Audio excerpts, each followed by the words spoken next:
헤헷, 오늘 야근 많이 했으니까 조금만 보다가 자야지. 조금만 더, 조금만 더. 와, 출근 시간이네.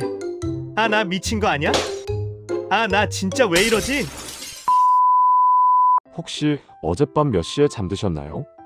자려고 누웠는데 유튜브 보다가, 인스타 보다가, 쇼츠 보다가 서너 시간이 지나버린 적 있으시죠? 한국인은 하루 평균 5시간 넘게 스마트폰을 씁니다. 청소년은 주말에 거의 7시간을 써요. 왜 이렇게 됐을까요? 숙면을 방해하는 원인 1위는 심리적 스트레스입니다. 스트레스를 받으면 우리 뇌는 즐거운 것으로 회피하려 하거든요. 그게 스마트폰이에요. 짧은 영상, 피드, 알림. 즉각적인 보상이 쏟아지니까 손에서 놓질 못하는 거죠. 그렇게 밤 11시에 누워서 새벽 2, 3시가 됩니다. 한국인의 31%가 불면증을 겪고 있고 4명 중 1명은 만성수면 부족 상태예요. 그런데 진짜 문제는 이게 단순히 피곤한 것으로 안 끝난다는 겁니다.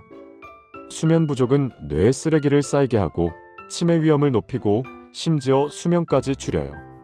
오늘은 잠이 우리 몸에 얼마나 중요한 역할을 하는지, 그리고 어떻게 자야 건강한 건지 연구 결과들을 바탕으로 이야기해 볼게요. 우리가 잠을 자는 동안 뇌에서는 특별한 일이 벌어지는데요. 바로 청소예요. 뇌에는 글림프계라는 시스템이 있는데 이게 낮 동안 쌓인 노폐물을 씻어내는 역할을 해요. 쉽게 말해서 뇌의 하수도나 로봇 청소기 같은 거죠. 그런데 이 청소 시스템은 우리가 깨어 있을 때는 거의 작동하지 않습니다. 오직 잠을 자야만 본격적으로 돌아가요. 문제는 이 노폐물 중에 치매를 일으키는 단백질이 있다는 겁니다. 아밀로이드 베타와 타우 단백질이에요. 알츠하이머 치매 환자의 뇌에서 발견되는 바로 그 물질들이죠.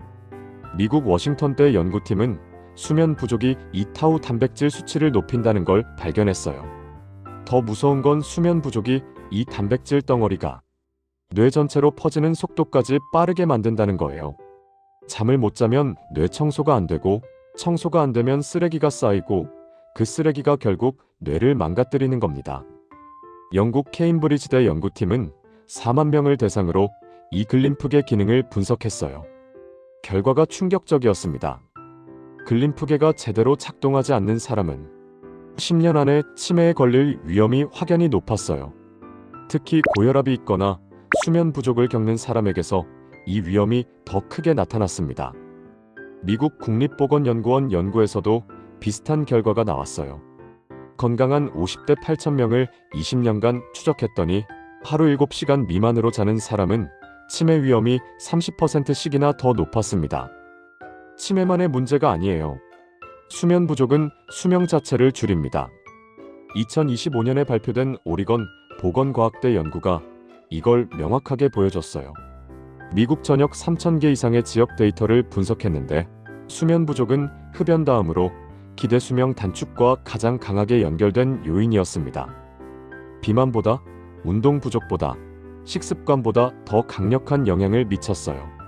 연구진은 이렇게 말했습니다. 수면 부족은 그 자체로 수명을 줄이는 독립적인 위험 요인이라고요. 잠이 부족하면 단순히 피곤한 게 아닙니다. 뇌에 쓰레기가 쌓이고 치매 위험이 올라가고 수명이 줄어들어요. 그렇다면 도대체 얼마나 자야 하는 걸까요? 많은 사람들이 8시간이라고 답할 거예요. 어릴 때부터 들어온 말이니까요. 그런데 이 8시간이라는 숫자 어디서 나왔는지 아세요? 과학이 아니라 역사에서 나왔습니다. 19세기 산업혁명 시대로 거슬러 올라가요. 당시 노동자들은 하루 14시간, 16시간씩 일했어요. 착취가 심했죠. 그래서 노동운동가들이 슬로건을 만들었습니다. 8시간 일하고 8시간 쉬고 8시간 자자. 이게 8시간 수면의 기원이에요. 인간의 생리를 연구해서 나온 숫자가 아니라 하루 24시간을 셋으로 나눈 거죠. 물론 당시 상황에서는 의미 있는 주장이었어요. 하지만 그게 과학적 최적치는 아니었습니다. 그럼 실제로 얼마나 자는 게 좋을까요? 150만 명 이상을 분석한 대규모 메타 연구들이 있어요. 결과는 일관됩니다. 사망 위험이 가장 낮은 수면 시간은 7시간이에요. 8시간이 아니라 7시간입니다.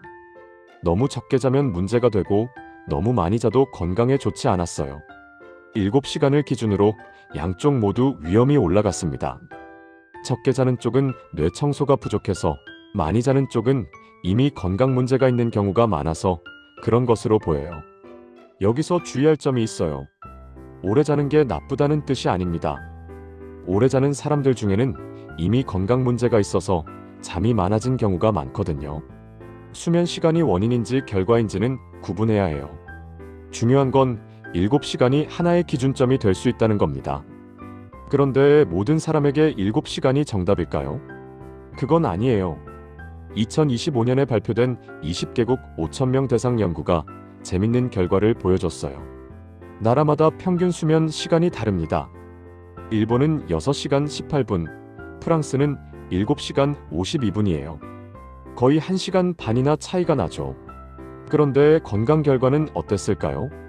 자기 문화권의 평균에 맞춰 자는 사람들이 오히려 건강했어요. 절대적인 시간보다 자기 몸에 맞는 시간이 중요하다는 거죠. 7시간은 참고치입니다. 누군가에겐 6시간이 딱 맞고 누군가에겐 8시간이 필요해요. 그렇다면 어떻게 자기에게 맞는 수면을 찾을 수 있을까요? 여기서 중요한 게 하나 더 있어요.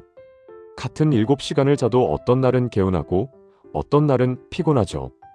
왜 그럴까요? 시간만큼 중요한 게 있어요. 바로 수면의 질입니다. 잠에도 구조가 있거든요. 우리가 잠들면 뇌는 여러 단계를 거쳐요.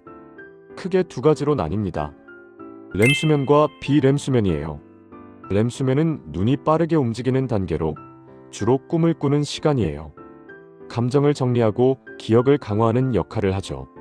비렘 수면은 다시 얕은 잠과 깊은 잠으로 나뉘는데 이 중에서 가장 중요한 게 깊은 잠입니다. 앞에서 말한 뇌 청소, 글림프계가 가장 활발하게 작동하는 시간이 바로 이 깊은 잠이에요. 노폐물을 씻어내고 기억을 정리하고 몸을 회복시키는 핵심 시간이죠. 문제는 깊은 잠이 생각보다 적다는 거예요. 2025년 한국인 25만 명의 수면 데이터를 분석한 결과 전체 수면 중 깊은 잠은 약 15%에 불과했어요. 6시간을 자면 깊은 잠은 1시간도 안 되는 거죠. 나머지는 얕은 잠과 렘 수면이에요. 그런데 이 15%가 제대로 확보되지 않으면 아무리 오래 자도 피곤합니다. 양은 채워도 질이 부족한 거예요. 깊은 잠을 방해하는 요인들이 있어요. 술이 대표적이죠. 술을 마시면 잠은 빨리 들어요. 하지만 깊은 잠 비율이 확 줄어듭니다. 알코올이 뇌의 수면 구조를 망가뜨리거든요. 그래서 술 마신 다음날 오래 자도 개운하지 않은 거예요. 카페인도 마찬가지입니다. 저녁에 마신 커피 한 잔이 깊은 잠을 30%까지 줄인다는 연구도 있어요. 잠드는 건 문제 없어도 수면의 질이 떨어지는 거죠. 잠자기 직전 스마트폰도 문제예요. 화면에서 나오는 블루라이트가 멜라토닌 분비를 억제합니다. 멜라토닌은 잠을 유도하는 호르몬이에요. 이게 줄어들면 깊은 잠에 들기가 어려워져요. 앞에서 말한 스트레스와 스마트폰의 악순환이 여기서도 작동하는 겁니다. 결국 중요한 건 시간과 질 둘 다예요. 7시간을 자더라도 깊은 잠이 부족하면 소용없고 6시간을 자더라도 깊은 잠이 충분하면 개운할 수 있어요. 그렇다면 어떻게 해야 좋은 잠을 잘 수 있을까요? 특별한 비법이 있으면 좋겠지만 수면에는 마법 같은 해결책이 없어요. 수면제나 비싼 매트리스, 특별한 베개도 근본적인 해결책이 아닙니다. 대신 확실한 방향은 있어요. 뭔가를 더하는 게 아니라 빼는 겁니다. 먼저 잠자리에서 스마트폰을 빼세요. 아예 침실 밖에 두는 게 좋아요. 충전기도 거실에 두세요. 처음엔 불안할 수 있어요. 뭔가 놓치는 것 같고 심심하고 잠이 안 올 것 같죠. 하지만 일주일만 버텨보세요. 자연스럽게 잠드는 시간이 빨라지고 아침에 개운해지는 걸 느낄 수 있을 거예요. 오프닝에서 말한 그 악순환, 스트레스 받아서 스마트폰 보고 스마트폰 봐서 잠 못 자는 그 고리를 끊는 첫 번째 방법입니다. 저녁 시간 카페인과 술도 빼야 해요. 커피는 오후 2시 이후로는 피하는 게 좋습니다. 카페인 반감기가 대 6시간까지니까 오후에 마신 커피가 밤까지 남아있거든요. 술은 잠드는 데는 도움이 될 수 있지만 깊은 잠을 망가뜨려요. 숙면을 원한다면 술 없이 자는 연습이 필요합니다. 그 다음은 일정한 시간에 자고 일어나는 거예요. 주말에 몰아서 자는 사람들 많죠. 평일에 못 잔 걸 주말에 보충하려고요. 하지만 그러면 몸의 리듬이 깨져요.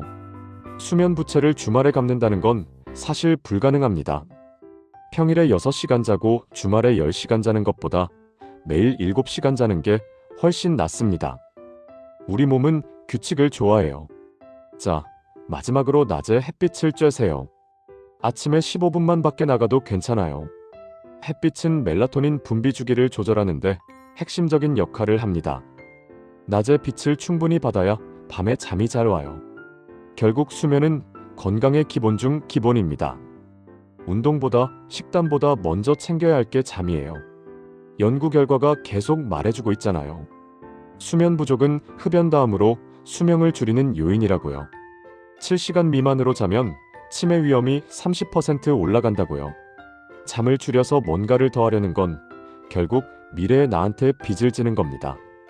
오늘 밤 스마트폰을 침실 밖에 두고 자보세요.